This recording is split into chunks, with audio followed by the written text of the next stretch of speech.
Hey there, I'm Cassandra, and I've got a story that'll leave your head spinning. I'm a 30-year-old elementary school teacher, married to Michael for 5 years. We've been trying for a baby, forever, it feels like, but no luck? It's been a tough road, let me tell you. Cass, maybe we should consider other options, Michael said one night, his voice soft but serious. I nodded, feeling a strange mix of hope and fear. You mean adoption? He smiled, squeezing my hand. Yeah, what do you think?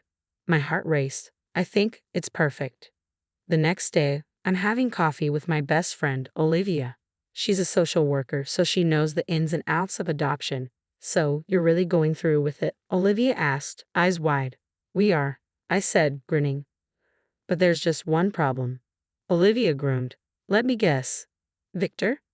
Ah, Victor. My father-in-law, the bane of my existence. If migraines had a human form, it'd be him. He's obsessed with carrying on the family name. I mimicked his pompous tone. When are you two having grandkids? I swear, he asks us every time we see him. Just then, my phone buzzed. Speak of the devil. Cassandra. Victor's voice boomed through the speaker. When are you and Michael coming over for dinner? We need to discuss the family's future. I rolled my eyes at Olivia. We'll be there, Victor. Actually, we have some news to share. After I hung up, Olivia looked worried. Are you sure you want to tell him about the adoption? I sighed. We have to. Better to rip off the band-aid, right? Later, as Michael and I were getting ready for the dreaded dinner, his sister Rebecca called. Good luck, she said. Dad's in rare form today. He's been going on about bloodlines all day. Michael glanced at me, concern in his eyes. Maybe we should wait. I shook my head. No, we need to do this. We can't let your dad control our lives. Taking a deep breath, I steeled myself. This dinner could change everything, but no matter what Victor said, I knew in my heart we were making the right choice. Ready? Michael asked, keys in hand. I nodded. Ready as I'll ever be. The big family dinner felt like walking to my own execution. Michael squeezed my hand as we walked in, but it didn't ease my nerves. As usual, Victor dominated the conversation. The Johnsons next door just had their third, he said between bites. Now that is a family, carrying on a legacy. I couldn't take it anymore. Actually, Victor, we have some news, I said, my voice firm. Michael nodded, taking a deep breath. Mom, Dad, we decided to adopt. The silence that followed was suffocating. Then all hell broke loose. Adopt? Victor roared, slamming his fist on the table. Have you lost your minds? No grandchild of mine will be some stray picked up off the street. Dad, please, Michael began, but Victor cut him off. This is your doing, isn't it? Victor pointed at me, his eyes blazing with fury. Poisoning my son with this nonsense about adoption. What about our bloodline? Our legacy? I stood, my body shaking with anger. A child isn't a pedigree dog, Victor. Love makes a family, not DNA. Victor's face turned an alarming shade of purple. Get out, he hissed. Get out of my house, you family-wrecking witch. I looked at Michael, hoping, begging for him to say something, but he just sat there, eyes down, silent. Michael, I whispered, but he wouldn't look at me. I said get out, Victor bellowed, grabbing my arm. I yanked myself free, but as I moved toward the door, Victor slammed it shut on my fingers, sending a wave of searing pain through my hand. Still, Michael didn't move. My heart shattered as I stumbled outside. Suddenly, I felt a hard shove from behind. I tried to catch myself, but it was too late. I tumbled down the front steps, pain exploding through my body as I hit the ground. Through the haze, I heard screaming. Victor, what have you done? It was Elena's voice, shrill with panic. Rebecca was at my side in an instant. Cass, oh my God, are you okay? I tried to sit up. Everything hurts, I mumbled, barely conscious. Where's Michael? Through the haze, I could see his shocked face framed in the doorway, still standing inside, unmoving. The next few hours blurred together, a whirlwind of hospital rooms, police questions, and endless waiting. X-rays revealed a sprained wrist and some nasty bruises, but no broken bones. Small mercies, I suppose. Michael finally showed up, pale and shaken. Cass, I'm so sorry. I don't know what happened. Dad, I cut him off, my voice cold. Save it, Michael. You stood there and did nothing while your father assaulted me. I don't want to hear it. He reached for my hand, but I pulled away. I think you should go. The days that followed were rough. I stayed with Olivia, unable to face going home. Michael called and texted constantly, but I couldn't bring myself to respond. You need to report this, Olivia urged. Victor can't get away with what he did. I shook my head. It's my word against his. And you saw how Michael reacted. They'll probably back up whatever story Victor comes up with. That's when Victor's neighbor, Mr. Jenkins, knocked on the door. I heard what happened, he said, holding out his phone. I think you need to see this. There, on his security camera footage, was the truth. Victor shoving me down the stairs. I felt a wave of relief and dread. Finally, there was proof. But now I had a decision to make. As I stared at the footage, one thing became crystal clear. Nothing would ever be the same again. The days after the incident were like walking through a fog. I stayed at Olivia's place, unable to face going home.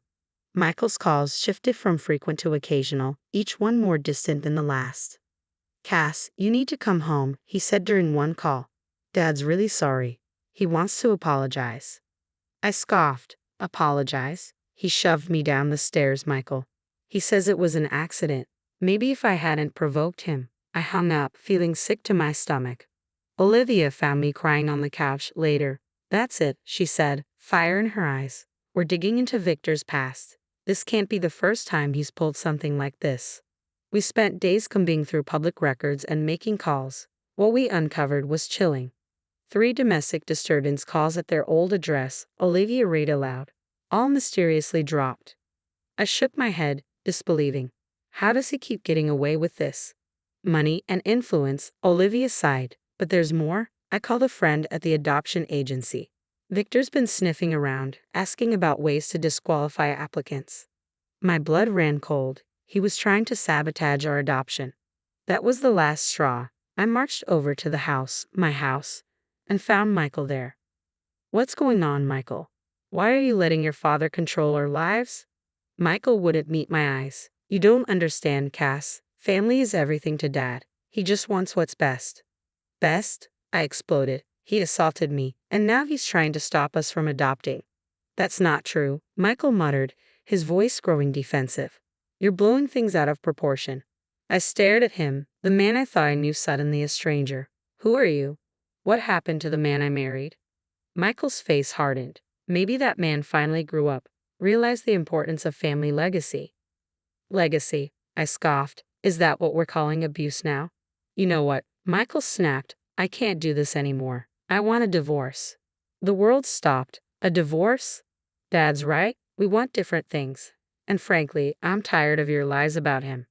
I left in a daze, barely able to comprehend how my life had fallen apart so spectacularly. The next day, Rebecca showed up at Olivia's, looking nervous. I found something, she whispered, handing me a flash drive. Dad's been intervening in family matters for years, sabotaging relationships, controlling inheritances, all to protect the bloodline.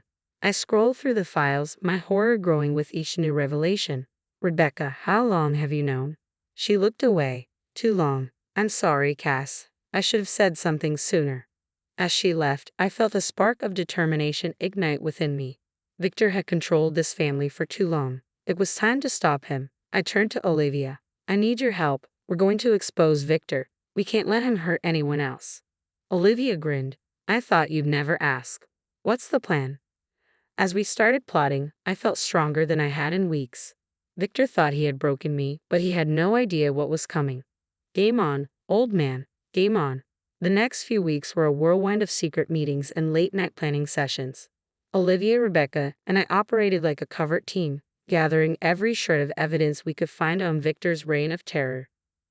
Okay, let's review, Olivia said one night, spreading papers across her living room floor. We've got the security cam footage of the assault, Rebecca's files on Victor's past interventions, and statements from 3 former employees about his controlling behavior. I nodded, feeling a mix of dread and determination. But we need something current, something that shows he's still at it. Rebecca's eyes lit up. I've got an idea. What if we set up a fake adoption agency? One that Victor would definitely try to bribe. And just like that, Operation Takedown Victor was born. We rented an office and set up shop, with Olivia playing the role of the agency's director. It didn't take long for Victor to come sniffing around. I'm concerned about my son and daughter-in-law's application, he said, his tone dripping with fake concern. I have some information that might be relevant to their suitability. Olivia played her part perfectly. Oh, and what kind of information would that be, Mr. Thompson? Olivia asked, her voice cool and professional. Victor leaned in, lowering his voice as if sharing some dark secret. Let's just say I'm willing to make a sizable donation to ensure the right decision is made. Gotcha, you old snake, I thought, hiding my satisfaction. With the bribery attempt now recorded, we were ready for the final act. Victor was hosting a large family gathering where he planned to announce Michael's promotion within the family business. It was the perfect stage for our little drama. As Victor stood to make his speech, I glanced at Rebecca and gave her a nod. She clicked a button, and the large screen behind Victor flickered to life. First, the footage of Victor shoving me down the stairs played for everyone to see. Guests filled the room. Then the video cut to him trying to bribe our fake adoption agency.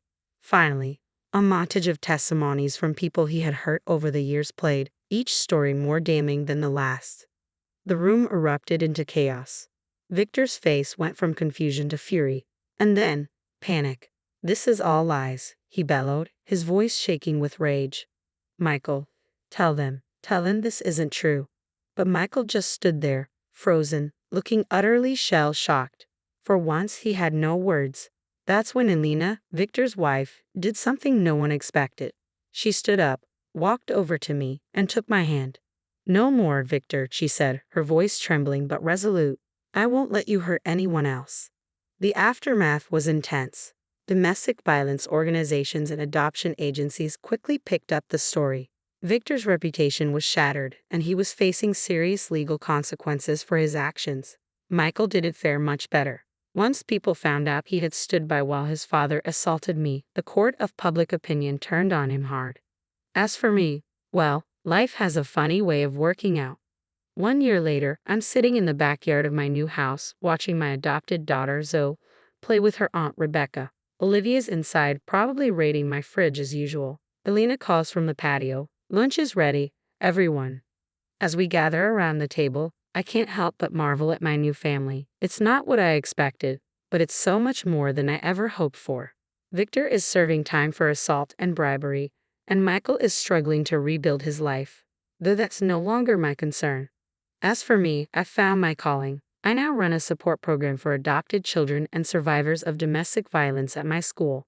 Sometimes, the worst experiences in life lead you to your true purpose.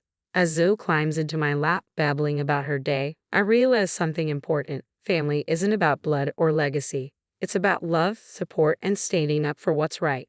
And that's a legacy I'm proud to pass on. Now that Cassandra's journey has come to an end, here's a question for you.